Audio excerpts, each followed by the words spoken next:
하나님이 왜 저와 여러분을 광야로 이끄신다고 했죠? 여러분을 고통 주려고, 벌 주려고, 죽이려고가 아니라 우리를 하나님의 백성 삼으시고자 애굽에서의 노예 신분 자체를 완전히 바꿔주고자 우리를 광야로 인도하셔서 하나님의 특별한 은혜를 부으신다고 했습니다. 제가 살롱에서 일을 하다 보면 요즘 사람들이 가장 많이 생각하는 주제들을 잘 듣게 돼요. 요즘 많은 사람들이 이란의 전쟁으로 기름값이 번쩍 뛸 것과 또 뉴질랜드가 현재 30일 정도 기름을 소유하고 있고 그 후에는 어떻게 할지 발표되지 않아가지고 사람들은 자전거를 타고 일을 가야 하나 아니면은 가난한 사람들에게 정부가 아무것도 하고 있지 않다는 것들로 떠들썩하죠. 여러분 정말 마지막 때는 마지막 때인 것 같아요. 전 세계가 코비드가 얼마 지난 것 같지 않고 이제 좀 정착이 된 듯 싶은데 전쟁이란 전 세계가요 모두 광야 한복판에 서 있는 듯 합니다. 하나님이요 전 세계 사람들에게 나는 너의 하나님이 되고 너희는 내 백성이 되게 하여야겠다 하시면서 마지막 기회를 전 세계 가운데 부어주시는 게 아닌가 싶어요. 사랑하는 성도 여러분, 실제 광야를 지났던 이스라엘은 어땠어요? 그 광야 속에서 하나님이 부으시는 이 특별한 은혜들을 맛본 이스라엘은 어땠습니까? 정말 하나님의 백성이 됐나요? 여러분 우리가 기억해야 할 것은 하나님은요 분명히 이스라엘을 광야로 부르신 후에 아무것도 안 하지 않으시고요. 실제 특별한 은혜를 무수히 부으셨음을 기억해야 돼요.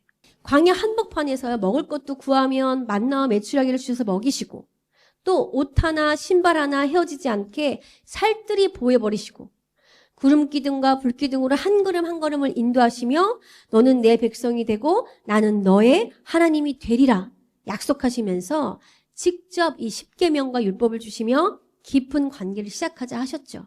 이뿐입니까? 성막을 광야 한복판에 짓게 하시면서 내가 너희들 있는 곳으로 가겠다 하시고 임재해 버리셨잖아요. 이러므로 내가 너와 항상 함께하겠다 약속하셨죠. 이 광야 한복판에서 하나님은요 이스라엘과 가장 가까워지고 싶으셨어요. 그래서 생명 되신 하나님으로부터 참 생명을 얻기를 원하셨어요. 여러분 광야에서 살며 잘 먹고 잘 보호받고 잘 인도되어지면 뭐합니까? 영원히 죽을 수도 있는데 그래서 하나님은요 특별한 은혜로요 계속해서 하나님의 이 사랑을 표현하셨고 그 사랑의 관계로 초청하시며 이스라엘이 영원히 살기를 진심으로 원하셨죠. 그런데 그 순간 하나님이 이렇게 애타게 진심 다해 우리 이스라엘 백성들을 사랑하고 있는 그 순간 하나님은 특별한 은혜들을 잔뜩 안고 성큼성큼 이스라엘에게 다가가고 있는 그 순간 출애굽기 32장에 어떤 일이 벌어집니까? 자신들에게 다가오시는 하나님을 무시하고 이스라엘은 아론에게 우리를 인도할 신을 만들라며 금을 모아서 금송아지를 만듭니다. 고대의 근동에서 송아지는요 신의 힘과 다산의 상징을 뜻하거든요. 또 이집트의 아피스 황소신과 매우 유사해요. 즉 이스라엘은 출애굽 이전, 구원이 있기 이전으로 돌아가죠. 그리고는 출애굽기 32장 4절에 보니까요. 이스라엘아 송아지를 가리키면서 이는 너희를 애굽에서 인도하여 낸 너희의 신이다 외칩니다. 즉 자신들을 구원한 거는 하나님이 아니라 바로 자신들이 만든 그 금송아지라고 하는 거예요. 여러분 이들이 하나님이 살아계시다는 걸 몰랐을까요? 아니요. 알았죠. 이때 모세는요. 하나님을 만나러 시내산에 올라갔었거든요. 그런데 며칠이 지나도 안 내려오니까 이스라엘 사람들의 마음이 나뉘기 시작해요. 하나님이 실제로 자신들을 여러 기적들을 통해서 출애굽시킨 거를 모르겠어요? 눈으로 다 봤는데? 알죠. 하나님의 존재는 알아요. 그런데 자신들과는 상관이 없다는 거예요. 자신들을 어떻게 하지는 않을 것이다. 내가 하나님 말고 다른 신을 섬기겠다는데 무슨 상관이냐. 내가 하나님이 어떤 마음을 갖던 내가 무슨 상관이냐. 내가 하나님을 무시한들, 하나님께 상처 준들, 하나님을 내가 배반한들 전혀 하나님을 인격적으로 받아들이지 않고 하나님을 송두리째 무시하고는 자신들이 만들어낸 금송아지를 놓고 찬양하고 춤추고 우상숭배를 합니다. 이들이 저 산 밑에서 시끄럽게 우상숭배하는 것을 하나님이 모르셨겠어요?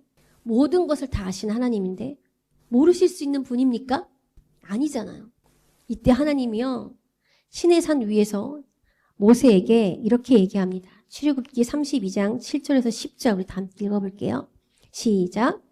너는 내려가거라. 내가 이집트에서 이끌어낸 백성들이 타락했구나. 그들은 내가 그들에게 한 명령을 그토록 빨리 저버리고 스스로 송아지 모양의 틀에 우상을 부어 만들고는 경배하고 제물을 바치면서 이스라엘아, 이것은 너희를 이집트에서 이끌어낸 신이다 라고 했다. 여호와께서 모세에게 말씀하셨습니다. 내가 이 백성들을 보니 참으로 목이 곧은 백성들이다. 그러니 너는 이제 나를 두고 가거라. 저들 때문에 내 진노가 부글부글 끓는구나. 내가 저들을 진멸하지 않을 수가 없다. 그리고 나서야 내가 너를 큰 민족으로 만들 것이다. 그러니까 지금요, 이스라엘은 자신들을 출애굽시켜준 하나님 좋지. 자신들한테 여러 기적들을 베푼 하나님 굿. 그런데 나는 하나님의 통치를 받지 않겠다 하는 거예요. 하나님의 백성은 안 되겠다고 하는 거예요. 여러분, 하나님이요, 왜 이들을 출애굽시키셔서 광야로 이끄셨죠?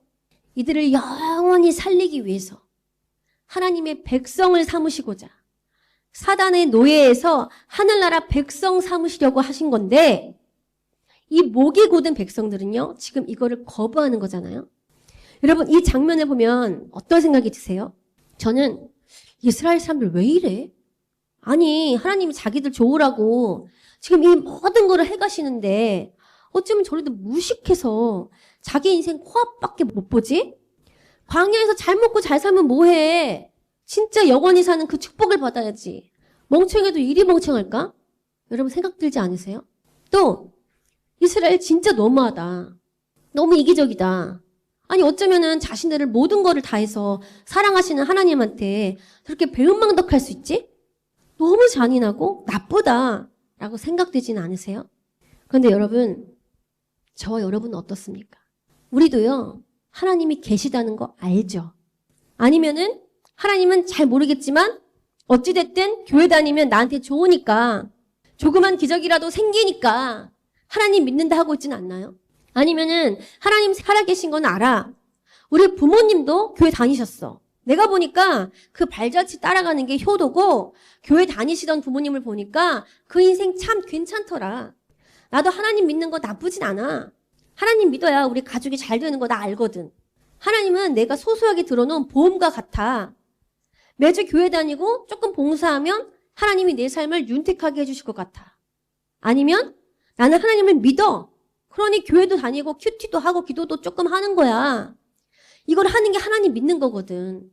이런 나를 하나님은 버리지 않으시고 나를 지켜주시고 보호해 주시고 공급해 주실 거야. 이 광야 한복판에 서 있는 나를 불쌍히 여기셔가지고 나를 책임져 주실 거야 하면서 두 쪽 난 마음이 진심인 마냥 하나님께 드리고 있지는 않습니까? 사랑하는 성도 여러분, 정말 금송아지를 섬기고 있는 이 이스라엘 백성들과 무엇이 다릅니까? 여러분, 비상이에요, 비상. 지금 전쟁이 난 게 비상이 아니고요. 기름값이 치솟고 있는 게 비상이 아니라 실제 살아계신 하나님의 다음 행보가 비상이에요. 여러분, 이렇게 우상 숭배하고 있는 이스라엘을 지금 하나님이 뭘 해버리시겠다고 하시는 겁니까? 다 죽이겠대. 말씀에 나오잖아요. 다 죽이겠다. 다 죽이고 모세 너 한 사람으로 내가 큰 민족을 다시 세우겠다 하시잖아요. 여러분, 하나님이요, 모든 인류의 창조자 되시잖아요. 모든 인류의 창조자 되시는데 하나님 마음대로 할 수 있죠. 이스라엘이 지금 하나님이 필요 없대잖아요. 자신들을 구원하니까 금송아지래잖아요. 충분히 죄악과 함께 할 수 없는 하나님인데 그들을 다 죽여버리고 새롭게 시작할 수 있죠. 근데 왜 우리는 다 내 마음대로 하면서 하나님은 자기 마음대로 할 수 없다 합니까?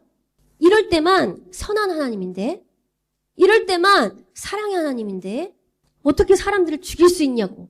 아니요. 하나님도요, 하나님 마음 가는 대로 해도 됩니다. 그 누구도요, 하나님 비난할 수 없어요. 우리가요, 비난할 수 있는 존재들도 못 돼요. 감히 누구를. 모세를 통해서 하나님 나라를 다시 세우겠다 화를 내신 하나님께 모세가 간구해요. 하나님, 만약에 하나님이 저들을 멸하시면 하나님을 알지 못하는 애굽 사람들이 뭐라 하겠습니까? 또 아브라함과 이삭과 야곱에게 맹세하신 그 약속 기억해 주십시오.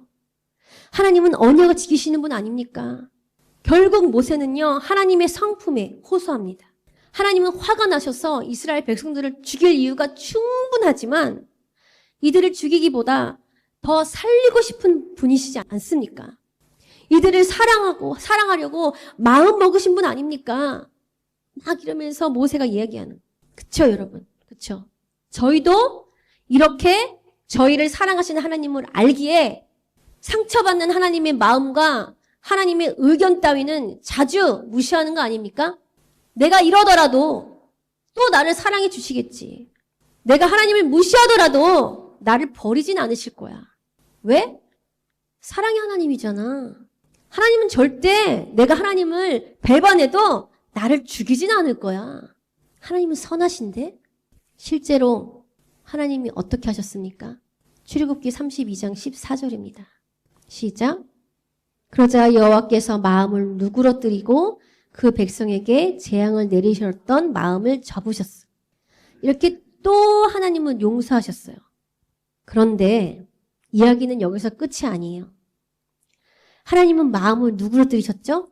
이 누그러뜨린 마음을 알고 모세가 하나님께 용서를 빌며 십계명을 들고 산을 막 내려와. 그런데 미친 듯이 금송아지를 향해 찬양하고 춤추는 이스라엘 백성들이 보이는 거 아니에요? 모세의 눈에. 이런 광경을 보지 못했던 모세는요, 하나님한테 하나님 화를 좀 누그러뜨리라고 이렇게 했는데 직접 이 우상 숭배의 광경을 모세가 눈으로 보니까 화가 치밀어지는, 이 화가 참아지질 않아. 너무 이기적이고 너무 실망스럽고 배반감이 몰려오면서 하나님은 어떻게 이런 자들을 참으셨지? 너무 슬프고 화가 나서 모세는요, 하나님이 직접 써주신 그 십계명을요, 내 던져버려. 그리고 만든 송아지들, 이스라엘 백성들이 만든 송아지 상을요, 불 속에 넣고요, 태워요. 그리고 그 가루가 나왔잖아요. 그 재로 만들어 버리거든요. 그 재를 갖다가 물 위에 뿌려. 그런 다음에 어떻게 하는 줄 아세요? 이스라엘 백성들로 하여금 이걸 마시게 해요. 이 재를 마시게 해. 모세가 보니까요, 백성들이요, 통지불능이에요. 정말 죄악이야. 죄인들이야. 사람들의 웃음거리가 돼버렸어. 야, 니네가 하나님을 믿는다고? 이렇게 쉽게 포기해버리는 게 사랑이냐? 야, 믿는다는 대상이 얼마나 하찮으면은 이렇게 쉽게 무시해버리냐? 참, 그 하나님 하찮다. 너무 화가 난 모세는요, 이스라엘 사람들한테 누가 여호와 쪽에 서겠느냐? 내게로 오라 합니다. 이러자 레위 아들들이 모세 앞에 모여들어요. 27절 읽어볼까요? 시작. 모세는 레위 아들들에게 말했습니다. 이스라엘의 하나님 여호와께서 말씀하신다. 모든 사람은 옆에 칼을 차고 진영 이 끝에서 저 끝까지 두루 다니며 각자 자기 형제와 친구와 이웃을 죽이라. 레위 자손들은 모세가 명한 대로 시행했어요. 그날 그곳에서 죽은 사람들이 약 3,000명 정도 됐어요. 여러분, 지금 여기서요, 제가 우리 리더십들한테 실제 칼을 주고 하나님을 무시하며 함부로 대하고 다른 것들을 더 사랑한 사람들을 죽이라고 한다면 여기 몇 명이나 살아남을 수 있을까요? 여러분은 이 칼날에 살아남으실 수 있겠어요? 여러분, 하나님이 너무 잔인하다고 생각하십니까? 하나님이 너무하다고 생각되세요? 그렇다면 이스라엘의 우상숭배나 저희의 우상숭배는 잔인한 게 아닙니까? 너무하다고 생각되지 않으세요? 다음날 모세는요, 백성들에게 너희가 큰 죄를 지었다. 그러나 이제 내가 여호와께 올라갈 것이다. 혹시 너희를 위해 속죄할 수 있을까 해서다. 이렇게 말하고는 다시 시내산에 하나님을 뵈러 올라갑니다. 혹시 너희를 위해 속죄할 수 있을까 해서. 혹시나 너희의 죄가 용서될 수 있을까 해서란 말이죠. 여러분, 모세는요, 하나님의 권리, 하나님의 마음, 하나님의 선택, 하나님이 하나님 되심을 알았어요. 하나님이 충분히 큰 죄악을 저지른 이스라엘들을요, 또 저와 여러분을요, 용서하지 않으셔도 된다는 거를, 우리가 하나님을 그토록 무시하고 철저하게 내 중심적으로 살아가는 것이 내 목숨을 내놓아야 하는 것임을, 정말 하나님이 신 되시기에 우리의 죄를 용서치 않으셔도 되심을, 우리의 창조자 되시기에 우리를 다 죽이고 다른 인간들을 또 창조할 수 있으심을, 하나님이 우주의 주관자 되시기에 우리를 모두 다 죽여도 그 누구도 하나님한테 뭐라 할 수 있는 자가 없음을 모세는 알았어요. 여러분은 하나님이 정말 어떤 분인지 아십니까? 여러분의 죄악을 용서하지 않아도 되는 신되심을 여러분 정말 아세요? 여러분의 죄악을요, 철저하게, 처절한 죽음으로 되갚아 주셔도 우리가 할 말이 없는, 우리를 창조하신 하나님 되심을, 주권자 되심을 여러분은 정말 압니까? 모세가요, 하나님께요, 다시 나아가서 어떻게 우리의 죄를 용서해달라 하는 줄 아세요? 우리 32장 31절부터 우리 32절 읽어보겠습니다. 시작. 그리하여 모세는 여호와께 돌아가 말했습니다. 이 백성이 엄청난 큰 죄를 지었습니다. 자기들을 위해 금으로 신을 만들었습니다. 그러나 이제 그들의 죄를 용서해 주십시오. 용서해 주시지 않으신다면 부디 주께서 기록하신 책에서 내 이름을 지워버리십시오. 지금 모세가요, 이스라엘을 용서해 주신 대신에 뭐를 해달라고 부탁하는 거예요? 생명책에서 자신의 이름을 지워달라. 자신을 영원히 죽는 그 지옥으로 보내달라. 그 대신에 저들의 죄를 용서해달라. 간곡히 부탁하는 거예요. 여러분, 모세가 이스라엘 백성들의 이 참혹한 죄악을 보기 전까지는 하나님은 사랑의 하나님 아닙니까? 약속을 지키시는 분 아닙니까? 그러니 저들을 용서해 주십시오 라며 하나님의 성품에 의존해서 기도했죠. 그런데 실제 이 백성들의 이 참혹한 죄악을 보니까 이거는 절대 용서 불가한 거예요. 하나님을 안다면, 하나님을 정말 믿는다면 절대 할 수 없는 악행을 한 거예요. 절대 용서받을 수 없는 짓인 거예요. 모세가 시내산에 다시 하나님 앞으로 올라가면서 이스라엘 백성이 용서받을 수 있는 길을 얼마나 많이 고민했겠어요. 어떻게 하면 우리 이 백성들이 용서받을 수 있지? 그런데 아무리 생각해도 이 거룩하신 하나님을 알고 참 신되신 하나님을 알고 인격자 되신 하나님을 알기에 단 한 가지 말밖에 할 수 없는 거예요. 하나님, 저들이 용서받을 수 없는 죄악을 저질렀습니다. 그래서 당연히 영원히 죽을 수밖에 없습니다. 그런데 부디 저의 영원한 목숨과 저들의 영원한 목숨과 바꿔주십시오. 저들은 살려주시고 차라리 저를 영원히 죽이십시오. 바로 예수님처럼 나를 영원히 살리기 위해 나 대신 실제로 죽으셨던 예수님처럼 내 죄를 용서받게 하기 위해 대신 그 벌을 다 받으셨던 예수님처럼. 여러분, 모세의 이 헌신이 대단합니까? 대단해 보이세요? 아니요. 실제 저와 여러분을 대신해서 죽으신 예수님이 대단하죠. 이 헌신 앞에, 이 사랑 앞에 할 말이 없죠. 이때 하나님이 모세한테 뭐라 하신 줄 아세요?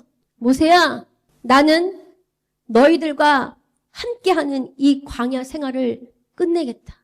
내가 너한테 출애굽할 때 약속했던 가나안 땅 지금 막바로 보내주겠다. 천사들을 먼저 보내서 너희가 그 땅에 안전하게 들어가도록 가나안 사람, 아모리 사람, 헷 사람, 브리스 사람, 히위 사람, 여부스 사람 다 그 땅에서 쫓아내주겠다. 적과 꿀이 흐르는 그 땅으로 가라 하시는 거예요. 여러분, 이스라엘 사람들이 그토록 바라던 거 아닙니까? 광야 생활은 너무 척박해서 힘든데 이 광야 생활을 끝내주시겠대요. 그리고 그토록 원하는 적과 꿀이 흐르는 가나안에 막바로 가게 해주시겠대요. 그곳에 이미 사는 모든 적들을 천사들로 다 물리쳐 주시겠대요. 그냥 들어가서 젓가락꿀이 얼마나 단지 누리기만 하면 되는, 풍요롭고 안전하고 삶의 행복이 있고 편안하고 즐겁고 다 누릴 수 있는 곳으로 막바로 지향하게 하시겠대.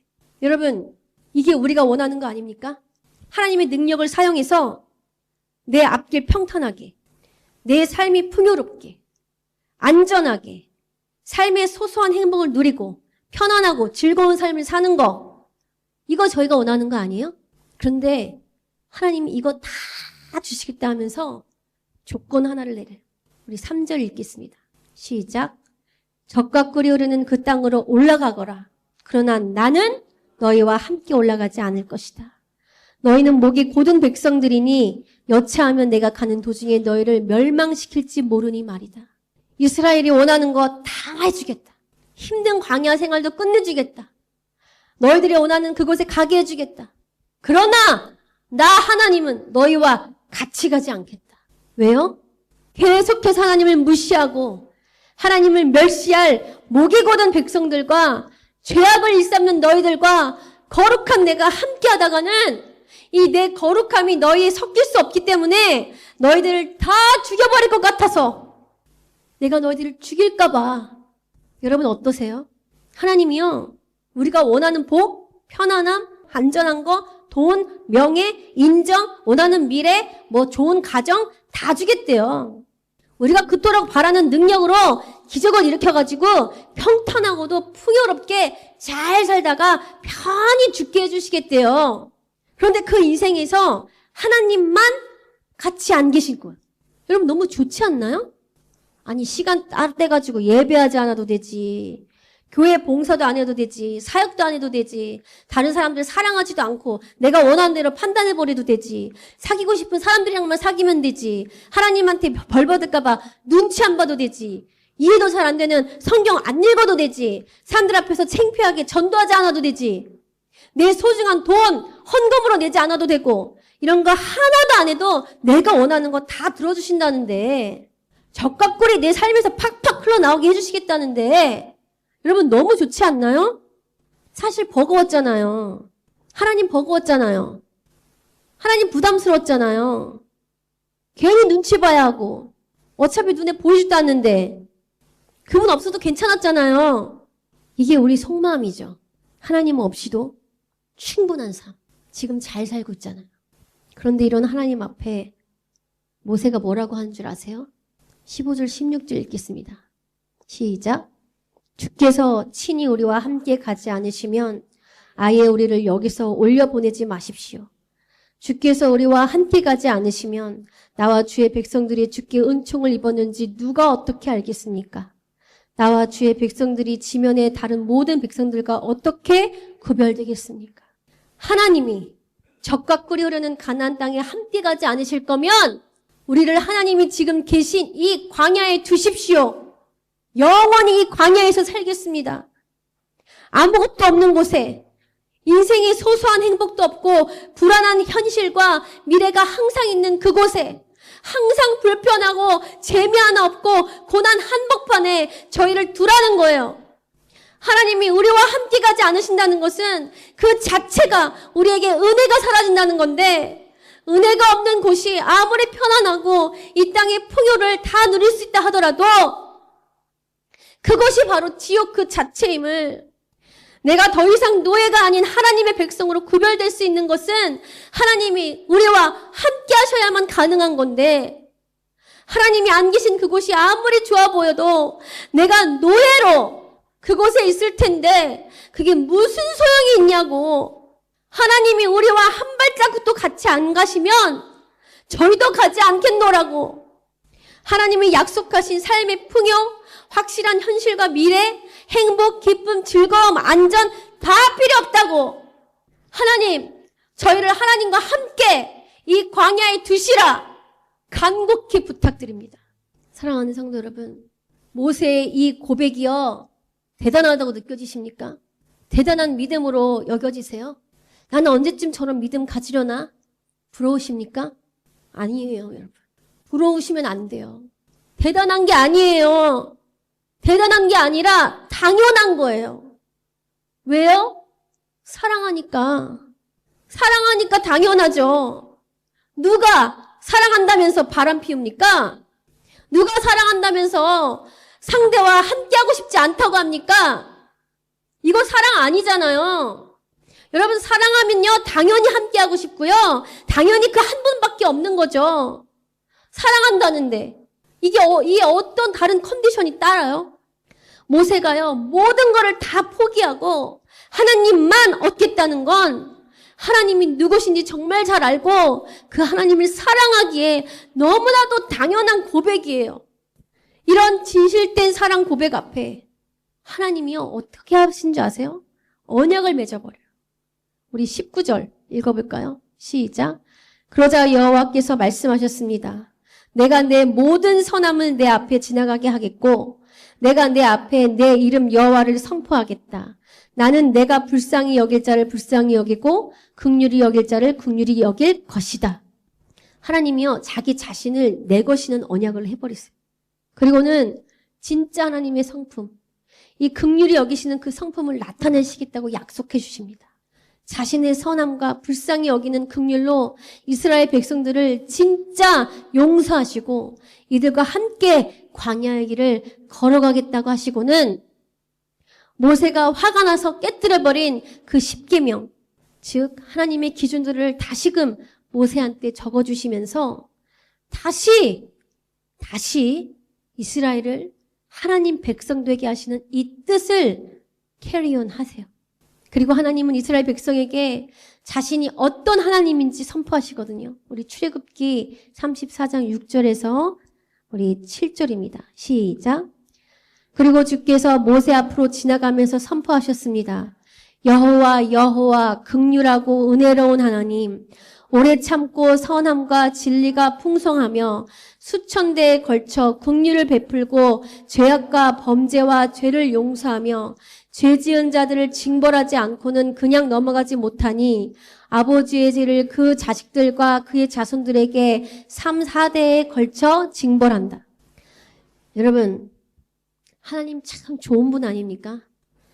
수많은 이스라엘 백성이요, 하나님을 배반하고 하나님을 무시하고 조롱하고 우상숭배했는데 단 한 사람, 모세가 진실된 사랑을 하니 하나님이 자신의 긍휼로 이스라엘 전체를 다시금 용서하시고 함께하겠다 하시고 모세가 깨뜨린 십계명을 다시 써주시고 자신을 난 긍휼하고 은혜롭고 오래 참고 선하고 진리가 풍성하고 수천 대 걸쳐 긍휼을 베풀고 죄악과 범죄와 죄를 용서하는 하나님이라고 다시금 자신을 나타내시잖아요. 참으로 화내시기보다 진노하시기보다 심판하시기보다 긍휼을 선택하시고 은혜를 선택하신 하나님, 여러분 너무 좋지 않습니까? 여기 보면 수천 대에 걸쳐 긍휼을 베풀고 3, 4대에 걸쳐 죄를 징벌한다고 하시잖아요. 이 말은 히브리식 표현인데 1000대와 3대는 여러분 250배거든요. 250배 차이가 나요. 바로 은혜와 심판이 비교조차 안 될 만큼 은혜는 압도적으로 크고 심판은 아주 제한적이라는 말이에요. 시편에도요, 여호와는 자비롭고 은혜로우시며 노하기를 더디하시며 인자하심이 크시도다 찬양하잖아요. 미가서에서도 주와 같은 신이 어디 있으리이까 죄악을 사유하시며 인애를 기뻐하신 하나님이시로다 하잖아요. 여러분, 하나님은요, 심판을 즐거워하시는 분이 아니라 오히려 용서하기를 기뻐하시는 분이죠. 심판보다는요, 은혜에 더 가까운 분이에요. 그러나 하나님이 죄를 그냥 넘어가지는 못하시는 분이라 소개하죠. 여기서 우리는 하나님을 오해하지 말아야 돼요. 하나님은 무조건 관용을 베푸시는 분이 아니에요. 죄를 그냥 덮어둘 수 있는 분이 아니에요. 왜냐? 거룩하신 하나님이시니까. 죄를 심판하시지만 동시에 죄인을 용서하시는 분이죠. 이 두 가지가요, 완전히 해결된 사건이 뭡니까? 십자가. 십자가에서요, 하나님의 진노가 쏟아졌어요. 동시에 하나님의 은혜가 흘러나왔잖아요. 예수님이요, 우리의 죄를 대신 담당하셨기 때문에 하나님이 모든 진노를 예수님께 부으심으로 우리를 심판하지 않으시고 용서하실 수 있게 된 거잖아요. 로마서는 자기도 의로우시며 또한 예수 믿는 자를 의롭다 하려 하심이라 말하죠. 사랑하는 성도 여러분, 이스라엘 백성들이 얼마나 많이 하나님을 떠났었습니까? 까딱하면 광야에서 불평불만 노려놓고 하나님을 무시하며 우상 숭배했고 결국 하나님을 버렸죠. 그런데 하나님은 이런 이스라엘 백성을 용서하시고 또 용서하시며 계속해서 나는 너의 하나님이 되고 너희는 내 백성이 되리라, 이 약속을 성취하려고 하셨어요. 왜? 하나님의 마음은 심판보다 회복을 원하시는 분이니까. 사랑하는 자녀들을 영원히 구원하고 싶어 눈이 돌아가신 분이니까. 우리가 망하는 거를 계속 기다리시는 분이 아니라 우리가 생명으로 돌아오기를 기다리시는 분이니까. 탕자의 비유에서도요, 하나님을 나타냈더니 아버지도 집 나간 탕자를 집에서 분노하며 기다리지 않으시고 언제나 돌아올까 오매불망 기다리시다가 저 멀리 모든 것을 다 잃고 터벅터벅 걸어오는 이 탕자를 보고서는 온 힘을 다해 달려가 끌어안으시고 돌아왔으면 다 됐다, 생명을 얻게 됐으면 다 됐다, 잔치를 베풀자 하시면서 용서해버리시잖아요. 이게 바로 하나님의 마음이에요. 사랑하는 성도 여러분, 광야 한 복판에서 하나님은 끊임없이 저희들에게 특별한 은혜를 부으시면서 당신의 사랑을 나타내시는데 우리는 그 은혜 속에서도 하나님이 아닌 다른 것들을 붙잡고 살아갑니다. 다른 것들을 붙잡기 위해서 시도 때도 없이 하나님의 마음 따위는, 하나님의 존재 따위는 무시해버립니다. 하나님이 나를 사랑하신다 표현하시는 그 한 복판에서 나는 다른 것을 더 사랑하며 살아갑니다. 여러분, 이 죄가 결코 가볍지 않습니다. 충분히 심판받아 마땅합니다. 하나님이요, 화를 내지 못하시는 분이 아니라는 거예요. 생각이 없고 무감각하고 돌을 던져도 침 흘리면서 나 다 괜찮아 하는 병신이 아니라는 거예요. 하나님도 충분히 진노하셔서 우리를 즉시 죽이셔도 되는 분이고요, 그러실 수 있는 분이에요. 그렇게 한들 그 누구도 손가락질할 수 없는 신되세요. 우리가 죄악에 심판이 따라와야 함이 마땅한데 놀랍게도 그 진노 위에 하나님은 매번 은혜를 덮으시죠. 하나님이 긍휼하시고 은혜로우시고 노하기를 더디하시는 분이니까. 그런데 이거는요, 하나님의 성품이 그러니까 당연히 그렇게 하겠지 하는 그런 성품을 설명하는 게 아니에요, 여러분. 이건 하나님의 결정이에요, 결정. 나는 너희를 심판할 수 있어. 그런데 심판하기보다 나는 너희를 살리고 싶다. 그리고 이 마음은 실제 십자가에서 드러났어요. 예수님이 대신 진노를 다 받으셨기 때문에 우리는 은혜를 받게 됐잖아요. 여러분, 이거는 값싼 용서가 아니라 누군가가 대신 죽어 얻게 된 용서임을 여러분 기억하셔야 합니다. 이런 용서를 받으신 여러분, 여러분은 하나님을 사랑하고 계십니까? 아니면 하나님을 사용하고 계십니까?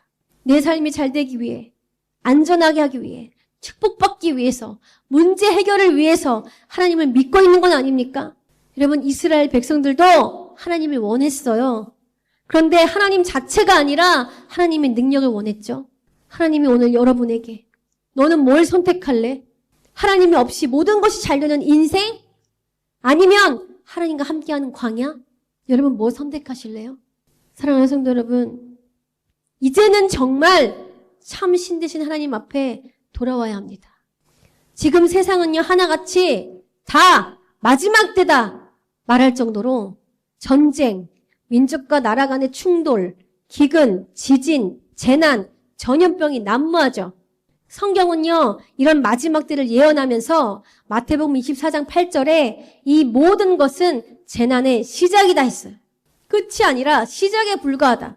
성경에요, 마지막 때가 되면요, 이런 재난들이 난무하고 사랑이 식고 죄가 증가되므로 관계가 무너지고 공동체가 깨지는 시대가 오고 많은 거짓 선지자들이 사람들을 미혹하게 되고 심지어 하나님을 잘 믿는다는 사람들도 속이려고 한다고 했어요. 그러니까 진리와 가짜를 분별하기 어려운 시대가 된다고 했어요. 이런 어둠 속에서 동시에 복음도 더 강하게 확장된다고 했어요. 그러나 이로써 성도들의 핍박은 더 강해진다고 했어요. 여러분, 정말로요, 마지막 때가 가까운 듯합니다. 이 모든 게 다 성취되고 있으니까. 이 예언이요, 지금 다 성취됐어. 지금은요, 하나님도 작정하시고 마지막으로 하나님의 백성을 광야 한복판에서 구분하시는 때인 것 같습니다. 진짜 하나님을 사랑하는 자와 하나님을 사용하는 자, 모세 같은 자와 이스라엘 백성들 같은 자. 사랑하는 성도 여러분, 하나님은 실제 신되심을 기억하십시오. 저와 여러분을 결국 심판하실 분임을 여러분 기억하셔야 해요. 내가 사라질 이 땅에서요, 잘 먹고 잘 사는데 내 마음과 시간을 쏟다가는 이스라엘 백성들처럼 결국 하나님 나라에 들어가지 못할 겁니다. 영원히 지옥에 실제로 거하게 될 거예요. 그러니 지금은요, 우리 모두 하나님의 은혜 앞으로 담대히 나아가야 할 것입니다. 이 은혜가 우리에게 향한 모든 진노를 덮기 때문에